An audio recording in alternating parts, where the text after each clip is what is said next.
తెలంగాణలో మరోసారి కేబినెట్ విస్తరణపై ఊహాగానాలు మొదలయ్యాయా? జూబ్లీహిల్స్ బైపోల్కు ముందు కేబినెట్ను విస్తరించే అవకాశం ఉందా? ఈసారి కేబినెట్ విస్తరణలో మైనారిటీ నేతకు మంత్రి పదవి ఇచ్చేందుకు కసరత్తు జరుగుతోందా? మరి మైనారిటీ కోటాలో మంత్రి పదవి ఎవరికి దక్కబోతోంది? ఇటీవల మైనారిటీ మంత్రి పదవిపై సీఎం రేవంత్ రెడ్డి ఎవరిని ఉద్దేశించి కామెంట్స్ చేశారు? మంత్రిగా ప్రమాణ స్వీకారం చేసిన తర్వాత కూడా ఎమ్మెల్సీ అవ్వచ్చు అని చెప్పిన మాటల్లో ఆంతర్యం ఏంటి?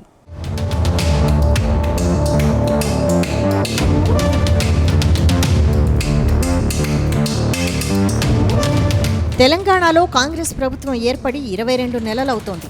అయినా ఇంకా పూర్తిస్థాయి కేబినెట్ భర్తీ కాలేదు. మిగిలిన 3 మంత్రి పదవులు సామాజిక సమీకరణాల నేపథ్యంలోనే పెండింగులో ఉన్నాయనే చర్చ ఉంది. ఇటీవలే జరిగిన మంత్రివర్గ విస్తరణలో కేవలం 3కి మాత్రమే అవకాశం ఇచ్చారు. మరో 3 స్థానాలు ఖాళీగానే పెట్టింది అధిష్టానం.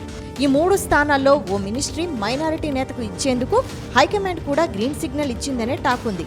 ఇటీవలే సీఎం రేవంత్ రెడ్డి ఢిల్లీ పర్యటనకు వెళ్లినప్పుడు మైనారిటీ కోటాలో మంత్రి పదవి ఇస్తున్నారా అనే ప్రశ్నలు ఎదురయ్యాయి. దాంతో ఆయన ఇచ్చిన సమాధానంతో మైనారిటీ కోటాలో ఓ నేతకు మంత్రి పదవి దక్కబోతుందనే చర్చ మొదలైంది.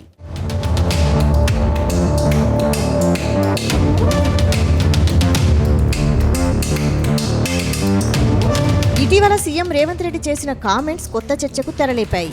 ఇండియా కూటమిలో ఎంఐఎంని కలుపుకుంటారా అనే ప్రశ్నకు అది రాహుల్ గాంధీ చూసుకుంటారని సీఎం అన్నారు. కానీ రాష్ట్రంలో మైనారిటీలకు మంత్రివర్గంలో చోటు కల్పించాల్సి వస్తే కల్పిస్తామని, కానీ ఎవరికి ఇస్తామనే దానిపై ఇప్పుడే చెప్పలేమన్నారు. కానీ మంత్రిగా ప్రమాణం చేసిన తర్వాత కూడా ఎమ్మెల్సీగా నియమించే అవకాశాలు లేకపోలేదని అన్నారు. అయితే ఇటీవల జూబ్లీహిల్స్ ఉప ఎన్నికలో టికెట్ ఆశించిన అజారుద్దీన్కి గవర్నర్ కోటాలో ఎమ్మెల్సీగా సిఫార్సు చేశారు. అయితే ఉప ఎన్నికకు ముందే మంత్రి పదవి ఇచ్చి ఎన్నికలకు వెళ్తే మైనారిటీ ఓట్లు కలిసి వస్తాయని సర్కార్ భావించింది. కానీ అంతలోపు గవర్నర్ నుంచి ఆమోదం వస్తే ఒకలా, రాకపోతే ముందుగానే మంత్రిగా ప్రమాణ స్వీకారం చేయిస్తారేమో అనే చర్చ జరుగుతోంది.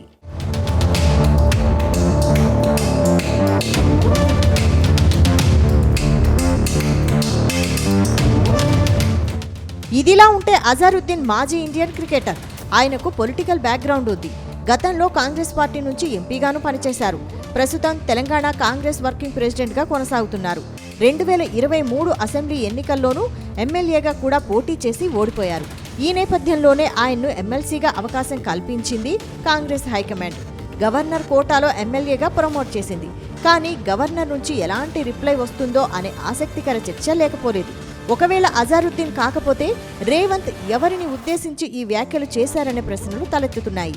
మాజీ మంత్రి, పార్టీలో సీనియర్ నాయకుడు, ప్రస్తుతం ఎస్సీ ఎస్టీ బీసీ మైనారిటీ ప్రభుత్వ సలహాదారుడిగా ఉన్న షబ్బీర్ అలీ పేరు మొదటి వరుసలో వినిపిస్తోంది. షబ్బీర్ అలీకి మంత్రి పదవి చేసిన అనుభవం ఉంది.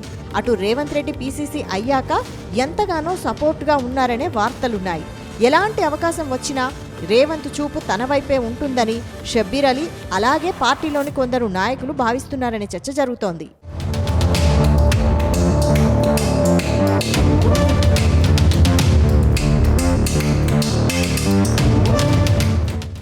మొత్తంగా త్వరలోనే కేబినెట్ విస్తరణ జరిగే అవకాశం ఉందనే చర్చ జరుగుతోంది. ఇందులో మొదటి వరుసలో షబ్బీర్ అలీ పేరు ఎక్కువగా వినిపిస్తోంది. ఇక తర్వాత రేవంత్కి సన్నిహితులైన వారిలో ఒక్కరైనా టీఎంఆర్ఏఐఎస్ వైస్ ప్రెసిడెంట్ ఫహీం ఖురేషీ పేరు తెరపైకి వస్తోంది. కానీ ఫహీంకి ఎమ్మెల్యే, ఎమ్మెల్సీగా ఎలాంటి అనుభవం లేదు. ఇస్తే వ్యతిరేకించే వారి సంఖ్య ఎక్కువగానే ఉందనే చర్చ పార్టీ వర్గాల్లో నడుస్తోంది. దాంతో జూబ్లీహిల్స్ ఉప ఎన్నికల వరకు అయితే అజారుద్దీన్ లేదంటే సీనియర్ నేత షబ్బీర్ అలీకే మంత్రి పదవి దక్కే ఛాన్స్ ఉందని చర్చ నడుస్తోంది.